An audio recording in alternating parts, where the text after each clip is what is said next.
오늘 하나님께서 우리에게 주시는 말씀은 신약 성경 야고보서 3장 1절에서 18절까지의 말씀입니다. 제가 가진 성경으로 신약 323면에 있습니다.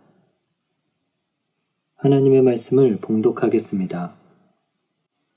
내 형제들아, 너희는 선생된 우리가 더 큰 심판을 받을 줄 알고 선생이 많이 되지 말라.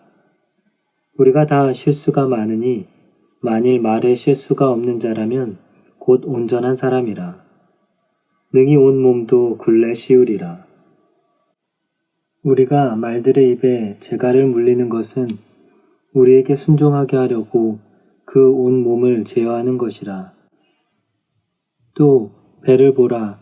그렇게 크고 광풍에 밀려가는 것들을 지극히 작은 키로서 사공의 뜻대로 운행하나니 이와 같이 혀도 작은 지체로 돼 큰 것을 자랑하도다.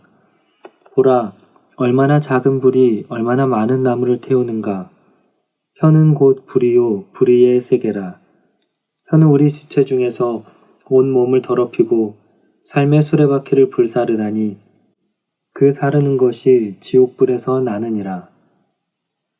여러 종류의 짐승과 새와 벌레와 바다의 생물은 다 사람이 길들일 수 있고 길들여 왔거니와 혀는 능히 길들일 사람이 없나니 쉬지 아니하는 악이요 죽이는 독이 가득한 것이라. 이것으로 우리가 주 아버지를 찬송하고 또 이것으로 하나님의 형상대로 지음받은 사람을 저주하나니 한 입에서 찬송과 저주가 나오는도다. 내 형제들아, 이것이 마땅하지 아니하니라. 샘이 한 구멍으로 어찌 단물과 쓴물을 내겠느냐. 내 형제들아, 어찌 무화과 나무가 감람 열매를, 포도나무가 무화과를 맺겠느냐. 이와 같이 짠물이 단물을 내지 못하느니라. 너희 중에 지혜와 총명이 있는 자가 누구냐. 그는 선행으로 말미암아 지혜의 온전함으로 그 행함을 보일지니라. 그러나 너희 마음속에 독한 시기와 다툼이 있으면 자랑하지 말라. 진리를 거슬러 거짓말하지 말라. 이러한 지혜는 위로부터 내려온 것이 아니요 땅 위의 것이요 정욕의 것이요 귀신의 것이니 시기와 다툼이 있는 곳에는 혼란과 모든 악한 일이 있음이라. 오직 위로부터 난 지혜는 첫째 성결하고 다음에 화평하고 관용하고 양순하며 궁율과 선한 열매가 가득하고 편견과 거짓이 없나니 화평하게 하는 자들은 화평으로 심어 의의 열매를 거두느니라. 아멘. 오늘 함께 나누게 될 말씀의 제목은 작은 혀에 담는 하나님의 말씀입니다. 바닷가 한 마을에 다른 사람보다 물고기를 많이 잡는 사람이 있었습니다. 주변 마을 사람들은 그 비결이 무엇인지 몹시 궁금해했습니다. 사람들은 그 사람에게 찾아갔습니다. 어떻게 해서 물고기를 많이 낚게 되었는지 듣고 배우게 되었습니다. 마을로 돌아간 사람들은 자신이 배운 내용을 주변 사람들에게 전했습니다. 그래도 방법을 궁금해하는 사람들은 줄어들지 않았습니다. 그래서 그들은 학교를 세웠습니다. 그리고 증서를 주었고 물고기를 잘 잡는 사람이란 자격도 주었습니다. 일반 학교로는 부족하여 대학교까지 세워 물고기 잡는 법을 가르쳤습니다. 그렇게 물고기 잡는 방법을 가르치던 사람들은 어느덧 마을에서 인정받고 존경받는 선생님이 되어 있었습니다. 그런데 한 가지 문제가 생겼습니다. 학교를 세우고 물고기를 잡는 전문 지식을 쌓은 사람은 많았지만 여전히 어획량은 늘지 않았기 때문입니다. 오히려 줄어만 갔습니다. 이에 선생으로 가르치던 사람들은 다시 물고기를 많이 잡던 사람에게 찾아가 따졌습니다. 당신이 말하는 대로 사람들에게 가르쳤는데 왜 어획량은 늘질 않는 것이오? 그러자 어부가 말했습니다. 선생은 많으나 어부는 없는 것 같습니다. 당신들은 많은 것을 가르치고 존경받았지만 정작 고기 잡는 것이 무엇인지 바닷가에 나가 보여주진 못했군요. 라고 말했다고 합니다. 누구인지 규정해 주는 것은 말에 있지 않고 그들의 삶에 있는 것 같습니다. 어부의 언어와 말, 도구를 다룰 수 있다고 어부가 되는 것은 아닙니다. 어부는 어부의 삶을 사는 것으로 증명됩니다. 오늘 본문 속에도 삶으로 믿음을 증명해야 했던 사람들이 있습니다. 바로 야고보서의 수신자들인 흩어진 12지파입니다. 이들은 지리적으로는 로마 변방에 정착하기 위해 흩어진 사람들로 목자 없는 양과 같이 세속화의 흙탕물 속에서 신앙을 지켜야 했던 사람들이었습니다. 또한 종말론의 관점에선 하나님의 새 이스라엘로 이 세상의 온갖 시험 속에 인내하며 결국 하나님과 세상 앞에 귀한 열매를 맺는 자들로 이해할 수 있습니다. 흩어져야 했던 물리적 상황과 그로 인해 시작된 세속화의 흐름 속에서 신앙의 바른 기준은 침범받았으며 말로만 표현되던 신앙은 공동체의 다툼과 분쟁으로 이어졌습니다. 야고보는 이런 흩어진 이스라엘에게 행함이 없는 믿음은 영혼이 없는 몸과 같이 죽은 것이라 말했습니다. 야고보에게 신자란 1장 18절의 말씀과 같이 하나님께서 자기의 뜻을 쫓아 진리의 말씀으로 낳은 사람들이었습니다. 그리고 그들의 마음엔 심겨진 말씀이 있었으며 그 심겨진 말씀을 온유함으로 받는 신자는 범사에 실수가 없이 행함으로 열매 맺게 된다고 야고보서는 말하고 있습니다. 오늘 본문 3장은 흩어진 이스라엘이 행함으로 열매 맺어야 할 구체적인 행동에 관해 이야기하고 있습니다. 바로 말입니다. 오늘 말씀을 통해 하나님의 말씀이 심겨진 신자들이 행함으로 보여야 할 말의 열매는 무엇인지 생각해 보고자 합니다. 하나님의 말씀이 심겨진 신자들이 행함으로 보여야 할 첫 번째 말의 열매는 실수가 없는 말입니다. 먼저 야고보는 흩어진 이스라엘 공동체에 선생되지 말라 권했습니다. 초대교회 안에서 교사는 여러 은사 중 하나였습니다. 하지만 그 지위와 은사에 맞지 않는 사람들이 교사에게 주어지는 사회적 존경과 특권을 얻기 위해 교사가 되었습니다. 자격이 없는 사람들은 자기의 이익을 위해 잘못된 가르침을 전했습니다. 삶의 모범이 되지 못한 가르침은 결국 신앙과 삶을 분리했으며 공동체를 다투게 했습니다. 선생이 되지 말라는 야고보의 권면은 단지 가르치는 자리에 서지 말라는 것이 아닙니다.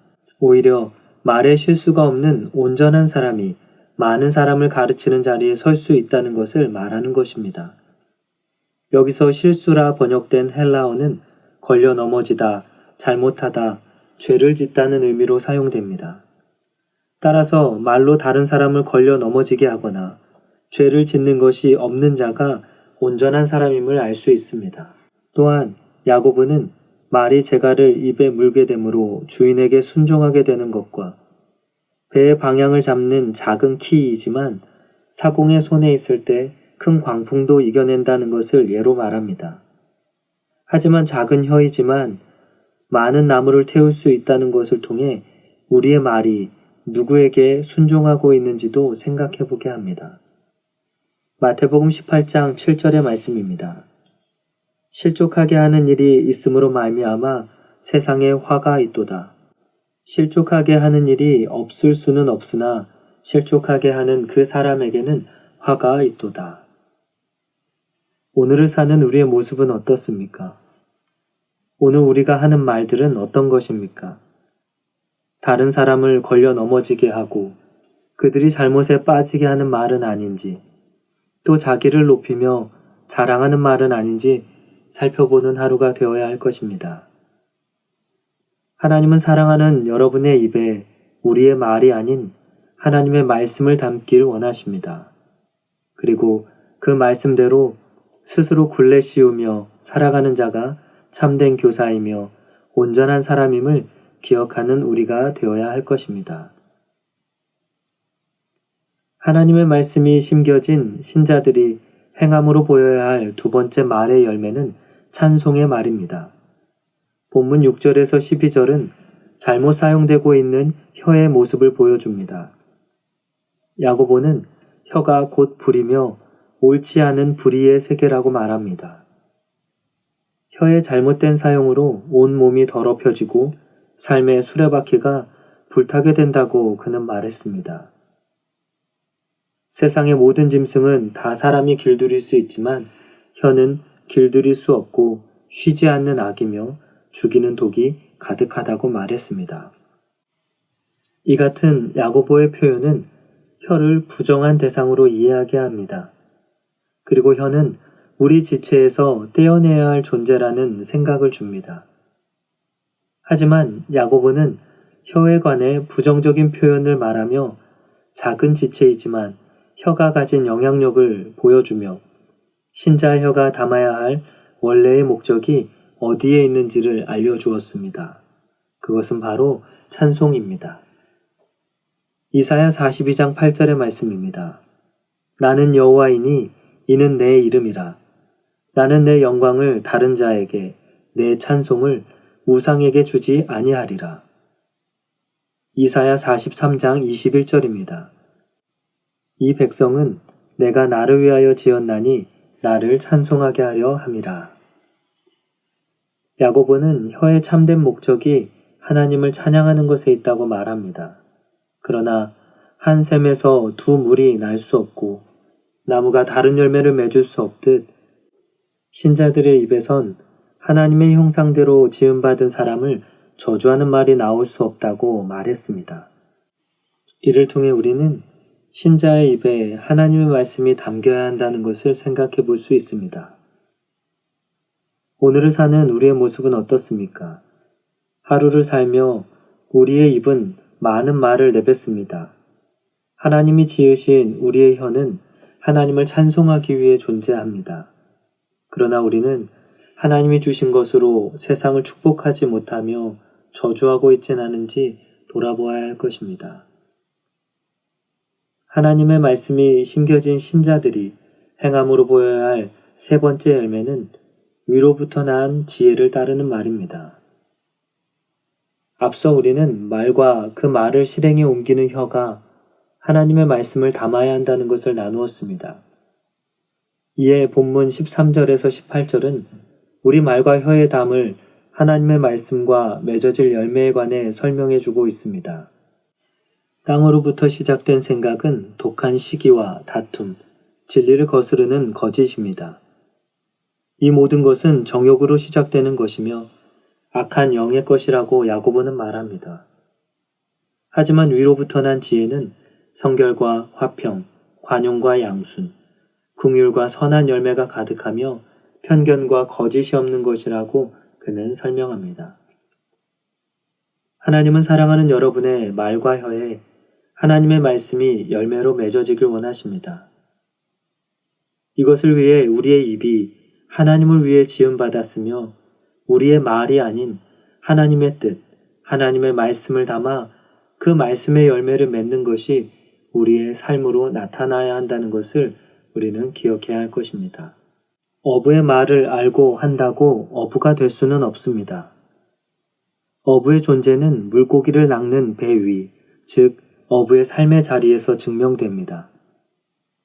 옷에서 나는 물고기 냄새, 그물을 당기며 얻는 손의 자국이 어부의 존재를 증명해 줄 것입니다.